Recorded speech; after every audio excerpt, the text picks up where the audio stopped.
You know, so, and I think that because I'm very passionate about what I do, I think that's the most racist institutional statement that can be said about us. Because the apple that falls from the tree, whose apple are you talking about? Okay? African American families, we are good and we know what we're doing. So I want to talk about foster care is a temporary solution to ensure a child's safety and well-being. It's only temporary. And what legacy are we creating when we let our children grow up in the foster care system? Sometimes this arrangement can be for a child's lifetime. And when a child grows up in foster care, that causes a separation, anxiety experience. And we all know whether we've been married, whether we had our first relationship, when someone pulls us away from that, we get all this anxiety, we get all nervous. And when we take children and put them in foster care into a place that they are unfamiliar, you can imagine what happens to them.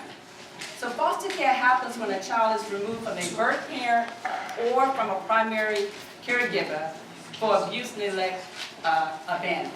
So that's basically, that's what foster care is about. I have been a social worker for over 20 years. I've been on both sides. I've been the social worker that went to the home and said that your children shouldn't be here. I've been on the side that went to the home and said your children should be here. I'm on the side now that evaluate families that say you should be a foster parent. I'm also on the side that says to evaluate you whether or not you should be an adopted family. But what I have found out in all of my experience is that one of the things is that in foster care, the legacy that's created in foster care is something that we should be thinking about. African American children are overrepresented in the foster care system. Yes. They represent 24% of the children in foster care. 5.8% of the children in California are African American. That's a high overrepresentation. 5.8% is how many children? That's the percent of the African American children in California. But when we talk about foster care, it's 24%. There are over 12,000 children, African American children in California foster care system. And because there's over 12,000, there's enough of us that can take one child and make sure that child is not in the foster care system. Single African American mothers are at high risk of having their children being removed from their care because of the high stress factors and the responsibilities related to raising their children with limited resources and support. We have to support our single African American mothers. Yes, we have single African American fathers, but usually the social worker is not going to take those children from him. They will take them from us, from the single mothers. The re-entry rate for foster care for African American children is higher than any other racial group. They return within 12 to 24 months. And that group is infants, preteens, and teenagers. Some of the risk factors that causes our children to re-enter into the foster care system is that the child's behavior is out of control due to the anger from being initially placed in foster care. So you remove me from my home, and then you tell me I can go back home. And you do not provide any services for my family. So the child is angry. So we know what happens when we're angry. Those things happen, and it's not appropriate, and those children return back into the foster care system. The age and gender. African American boys return back to the foster care system at a high rate. Infants return back at a high rate. Mental health issues, learning issues. Some of the other things that happen is unmet needs of family, grief, the social environment. When children go into foster care and they return back to their family, those families need resources to continue to maintain their children in their home. Depending on what's going on with the family, if the family is a unit, the child does very well when they return home. But if the family is not a unit, what happens when we talk about the unit for our families? The unit is how we can gather around. If I'm unable to have my cousin with me, maybe my sister can. maybe my grandmother, maybe the mother at the church who's always has been perceived as a relative can take the child in. So we need to think about that. I want to try to give you a historical review of the foster care regarding African Americans. It was not until the mid-20th century when African American children was included in the public child welfare system. When the public child welfare system started, they excluded African Americans. Wow. Foster care began in 1853 with the orphan train movement in New York. And by 1911, Illinois was the first state to mandate that a mother could receive cash assistance, and they were called deserving mothers. You can read between the line on that, deserving mothers. The impact of foster care, if we look at it, is that research from all across the country states that children in foster care who are placed with their relatives are just as safe or safer when compared with placement with non-relatives. So that debunks the apple falling from the tree, right? In 2008, the Foster Connection Act became a law that required that relatives be notified within 30 days that they had a relative in the foster care system, and that reasonable effort be made to keep siblings together. Now, the definition of relative changes. In California, the definition we use here is an adult who is related to the child by blood, adoption, or anyone within the 5th degree. And sometimes we talk about non-related extended family members. Non-related extended family members mean those folks that are not blood connected, but you always thought that was uncle. You always thought that was cousin. You know that the mother at the church was always everybody's mother. So you are a relative too. So when a child goes into foster care, always remember you are a relative also. Now what they would tell you is preferential treatment. Preferential treatment always goes to grandmothers, aunts, and uncles. But if little Joe been calling you aunt, are you his aunt? Yes, you are. That's our culture. So the benefits of relative placement in foster care has a positive impact on our children. When we have relatives, when our children go into relatives' home, our children are less likely to re-enter the foster care system. Our children are most likely to live with their siblings, have less trauma. That's if they can get there. That's the piece, if they can get there. So what I would like to say today is we must return to our cultural legacy and recapture the spirit and practice of our grandparents who said there was a moral courage providing a family, an extended family, with a safety net and a system of care for children. Without our commitment to our children, they are at great risk of becoming a forgotten generation. And how? Growing up in the foster care system is a cultural genocide. So I encourage all of you, when you hear the word foster care, instead of saying those children, say our children.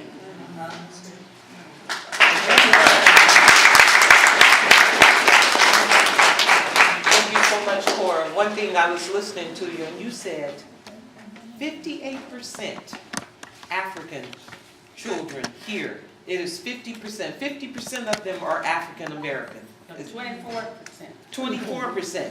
Now, I thought you said 24 in the foster care. Oh, I was talking about foster care. Okay, yeah. So 24% are in foster care. African Americans, 24%. Are you all listening to this? Are you listening to what she's saying? And I say this because I had a goddaughter.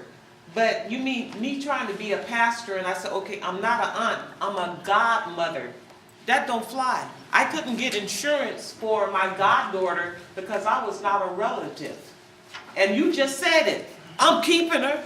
She's staying in my house. Guess what? I'm a relative. That's right. And we have to know the right things to say. And it's not that we're lying, but you have to know the right thing to call yourself. Right. Because if not, you're not going to get any help. Right. So I open the floor. If there are any questions of someone, please, now is the time. Yes. When you're dealing with my daughter from Atlanta and my daughter, we see a lot of people going into business on those follow babies. Who is going to do the counseling? If they take on those babies in those, that the state has taken over. Who gonna keep their eye on those babies? They're gonna pay good money. Now, this is a business gonna pay some good money. But who going to be responsible for keeping an eye on those babies and telling those babies who they are? Now, some things happened to my auntie's kids, with 16 of them in Salisbury, North Carolina. They was in the orphan home when they grew up, and then they know their sister and brothers. So somebody gonna have to get into that and say, look, if you're gonna adopt those babies, or you're gonna take those babies in that the state has taken from somebody, try to find out something about the baby, the people that had those babies, their bloodline. Absolutely. You follow the woman, don't follow the man, don't carry no bloodline. The woman carried the bloodline. Where was that woman's name before she got married? You may be able to touch base with somebody, come in and say, look, that's our blood, we think that. Absolutely. Absolutely. Thank you so much for the comment. In the back there. Oh, I was just gonna say, I was raised in an environment where we don't give up on our children. They have issues, you know, we have family members that have issues, but our kids stay with us, no matter what condition they're in. And I think that that's a generation, it might be a regional thing. I mean, I was raised in Ohio, so we have that strong southern thing going on. And so we just move them around, and I'm an elder, and I'm just on guard for which one's got to move with me or whatever I got to do. But my question is, why do they why do they take the children from the female as opposed to the male? I think you said most of all, if it's a single man. What's going on with that? You know, it has a lot of reasons behind it, but one of the reasons what happens to African American females is because we're very vulnerable in the environments that we're living in, as an absent male. And so when Child Protective Service enter into your home, you're usually at a low spot. You're usually there. And statistic tells us that African American mothers, not just African American mothers, mothers in general, are high abusers of their children, because when they get frustrated, And we're there. right, and then it becomes overwhelming, okay? So that's one of the complex that happens. With men, because they don't respond emotional like we do, so you don't see a high abuse among men and their children, where you see a high abuse among women and their children. And that's something that we don't like to talk about, but it's there. Yes. Thank you. Yes. We moved here in 1971, and that's when I realized that it was a different culture, because my dad was in the Air Force. California had its own culture. There were a lot of women who dropped out of school and got on welfare and had children.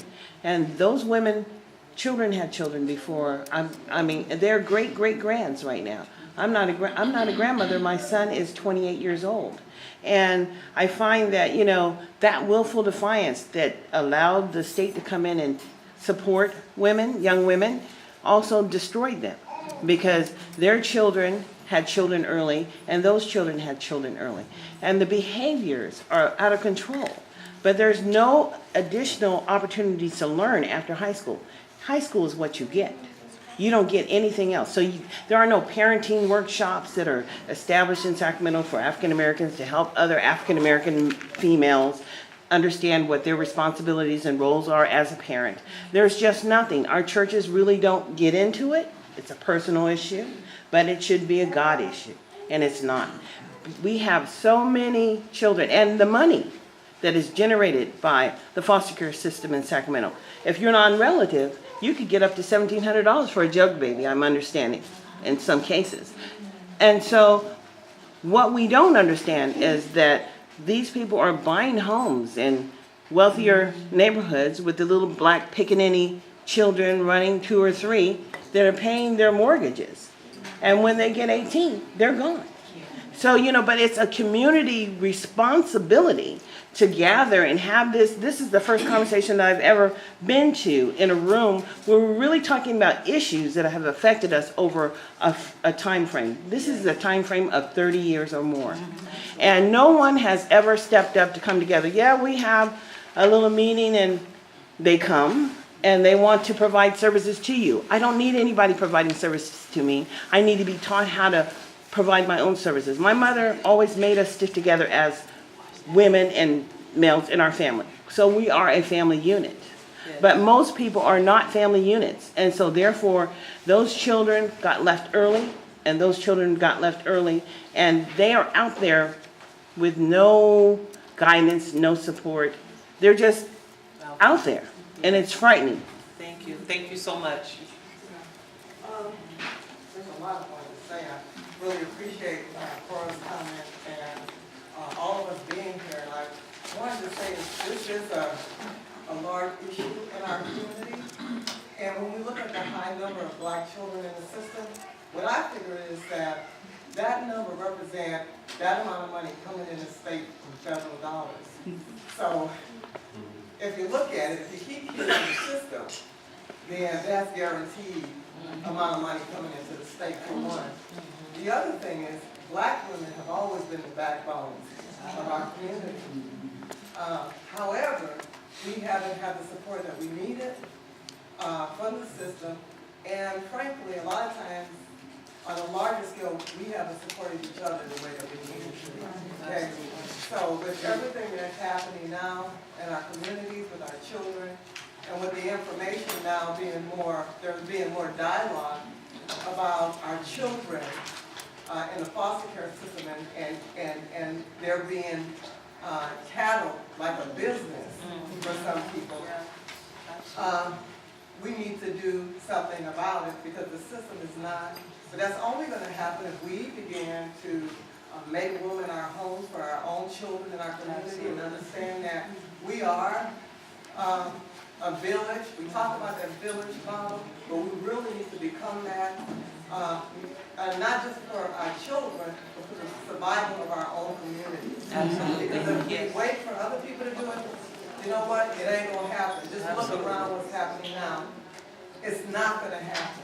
They're okay? doing it. Yes, So- yes. And I just wanna say, I love the fact that we have this conference today, but in my opinion, this building should be full. And what that says to me is that there's a disconnect. We know sometimes families just don't get here, but we know there's a lot of reasons why they don't make it. But I think that we need to have more of a connection, I can say this, with our churches, because we could use our churches and work more closely with them to help get families to conferences like that. Because this is where it's going to start. If you're not here to get the information, then you're going to feel isolated, okay? You're not going to get the information that you need. But, you know, we need to make room in our home for our children in our community. We really do. Absolutely. Thank you so much for that. I just wanted to say, and I'm going to give the lady here, because she was a foster person. So we talked earlier in the panel this morning about it starts at home. Some of us, we cook and we don't have any family time together. We cook, we go to our own spaces. But what about learning to sit at the table and talk? Because children have a voice and they need to be heard. But most of us don't take the time to listen to what they really have to say. So I want to let you, yes. I had a kind of like a question and a comment. Like she said, I was a former Maltese. My experience was not great. I never stayed in one spot more than a year at the latest. I had actually very abusive foster homes, so I was homes and I kept bouncing around and in group homes. I kind of ended up like a bad child eventually. Turned 18, I was kicked out, was homeless and stuff. So wasn't a very great experience. But something you had mentioned was that when they try to place a child, they try to first with a relative. And I was kind of wondering, because I'm trying to get my sister out of the situation that I was previously in since I was 2.